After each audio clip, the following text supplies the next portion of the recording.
Hi, movie potential here. Today I'm going to explain a comedy fantasy movie named Symbol. So let's begin. A Japanese man wearing very colorful pajamas wakes up in a white, empty room with no doors or windows and no apparent ceiling. When he approaches one of the walls for a closer look, he finds something peculiar sticking out of it, a protuberance shaped like a male member. After poking it a couple of times, he presses the tip, which causes hundreds of giggling baby angels to come out of the floor and walls, staying there only for a couple of seconds before they go back the way they come. One thing they leave behind, however, now all their members are sticking out of the wall and floor. This is the phase known as learning. As he sniffs the finger he used to touch the weirdly shaped button, the man screams in fear, followed by crying out and begging for help from whoever may be around, to no avail. He decides to start pressing the various buttons to see what happens, and every time he does, a different random object falls into the room, from a small toothbrush to a big vase. By pressing the same button again, he is given the same object, and that's how his testing of this concept on one particular button gives him a big pile of chopsticks. His amusement is short-lived, however, when he presses the button next to the chopstick one and a small cart comes out of the wall and hits him on the legs. The next button he presses after crying out in pain transforms into a butt, which passes gas on his face. Hours later, the man has accumulated a huge variety of random objects in the room, and when he throws the ball at the wall, it presses a button that gives him sushi. This excites him since he's been getting hungry, but he realizes that he's missing soy sauce. He asks his captors for it, but as always, he gets no answer, so he repeatedly presses one of the buttons until he has a bunch of sushi in front of him but still no sauce.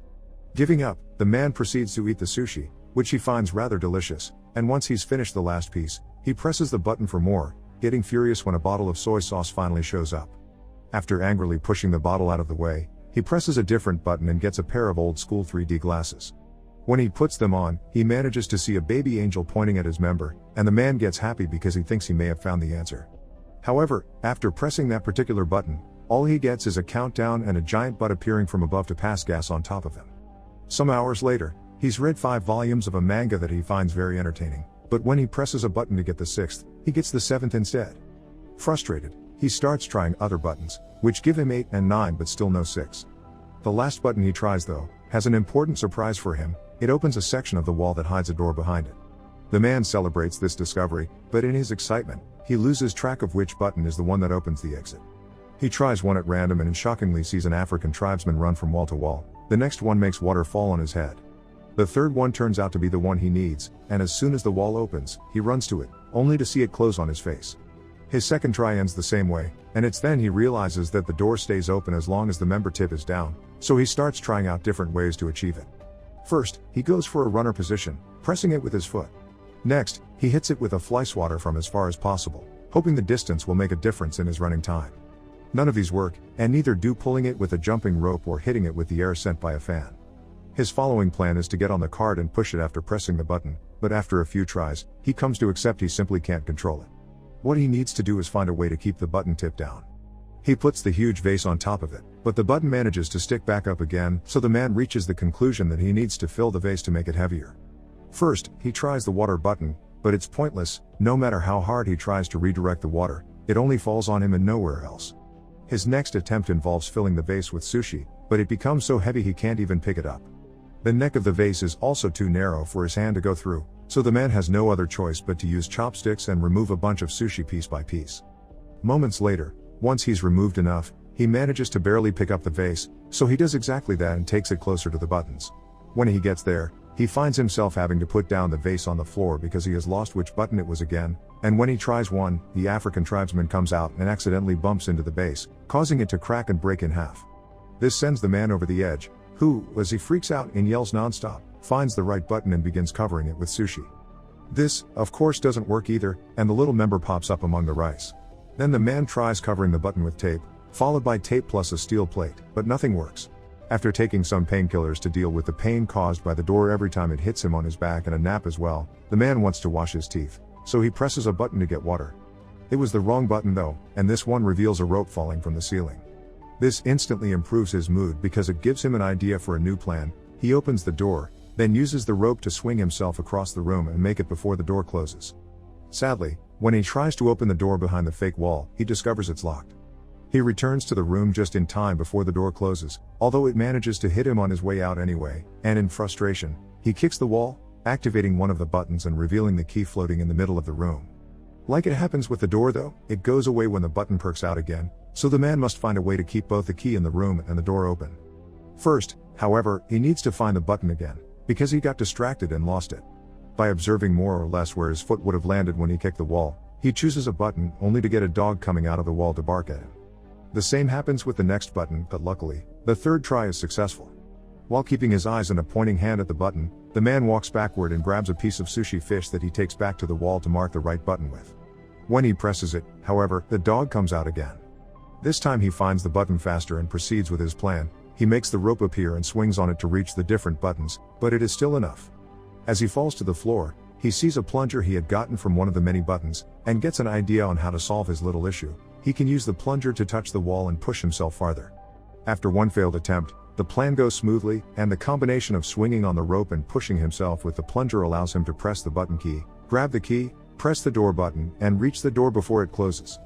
He wastes no time and inserts the key in the lock, quickly turning it, but when he tries to open the door, he finds a nasty surprise. It also has a separate lock on the top that requires 3 numbers to open it. The man rushes out, getting hit by the door as it closes, and in frustration, he throws the plunger at the opposite wall, activating the button that releases the African tribesman. As he watches him walk by, he realizes something. There are 3 numbers painted on his forehead, which must be the combination he needs. Since the time behind the door is limited, the man goes through the process of doing the whole swinging on the rope and jumping deal 3 times, 1 for each number to be put in. The third time, he stays there and opens the door, which is a bit stuck and he has to push extra hard to open it. When he finally manages to do so, the piece of wall behind him closes, leaving him trapped and without enough room to finish opening the door. Devastated, the man sits on the floor and starts crying, remembering all the fun he had with the objects he had gotten from the buttons. He had been locked there too, but at least he had room to move and entertainment, and now he realizes he didn't appreciate what he had while he could. Suddenly, he feels a breeze on his face coming from the left wall. As soon as he touches it, he finds a crack that indicates it's a fake. He wastes no time and pushes the panel open before running out of there, soon reaching a mysterious hallway floating in a pitch-black area. It feels like he spends an eternity running towards an exit, and when he finally makes it to a room, his hair is longer and the colors of his pajama have faded. This room is also empty and the door he uses closes as soon as he enters, but instead of baby angels, here there are adult ones, who also disappear into the wall and only leave out their members to be used as buttons. This is the phase known as practice. Meanwhile, in a city in Mexico, little Antonio's family is worried because the father, a wrestler known as Escargot Man, is behaving more taciturnly than usual. His wife thinks it may be because this next opponent is much younger than him, but the grandfather points out that what matters is experience, not youth. Escargot Man is picked up by his daughter's sister Karen on her truck and she drives him to the wrestling ring so he can start getting ready early, which includes changing clothes and praying to the Virgin. At school, Antonio is being bullied by his classmates for betting on Escargot Man, calling him a weak loser. As the time for the match to start approaches, Sister Karen takes her van again and picks up Antonio and their grandfather to take them to see Escargot Man in action. Karen doesn't stay though, and Antonio and his grandfather find some of the last seats for themselves right before the show begins. The first team that enters the ring are the Northern Tough Ones, formed by Super Demon and Tequila Joe. Then Escargot Man and his partner Silver Eagle come in under the team name Kiss Me A Lot. Silver Eagle is the first one to fight for his team with a brilliant beginning, but he's soon overpowered when the Northern Tough Ones fight him together instead of one-on-one. They keep gesturing at Escargot Man, asking him to join the fight, but he refuses to do so until Silver Eagle pulls a trick to make Super Demon and Tequila Joe hit each other, allowing him to escape. Escargot Man is quickly overpowered as well. But just when his opponent is about to hit him with a chair, the man in the mysterious room presses a member button and causes Escargot Man to magically extend his neck and knock out both opponents with a hit of his head. In the room, nothing happens, which calls the man's attention, so he keeps pressing the same button, causing Escargot Man to knock out Silver Eagle, the referee, Antonio, and even the bell. Seeing no results, the man starts trying out different buttons. One causes the singer of a metal band to breathe fire above his audience during a concert in Los Angeles. The other makes a Russian magician fail his trick when he tries to make his assistant disappear, and the third one makes a man in China bark at his own dogs. The man is about to give up when he sees some light coming from above and notices that unlike the last room, here there is no ceiling and he can see the angels flying around in the distance. He decides to try something completely new this time. Instead of pressing the member buttons, he will use them to climb the walls. It works, and every time he grabs a button with his hands or steps on them with his feet, something amazing on earth happens, from flowers blossoming to an elephant dying. The highest he goes, the more complex the effects become. It's not only nature anymore, there is also humanity and both the little and the big things, like a toaster and landing on the moon. By the time he makes it to the top, both the man's hair and beard had grown long, and he doesn't need to hold on to the wall anymore. Now he can float as well, just like the angels, and using all his experience gained from the training at the previous rooms, he embraces his role of God and begins choosing humanity's biggest hits on purpose instead of randomly pushing buttons. By the time he's done, he's surrounded by feathers instead of walls, and he enters a glowing portal that takes him to the last room. This one has the continents on its walls and a huge member button that the man is about to press. This is the phase known as future.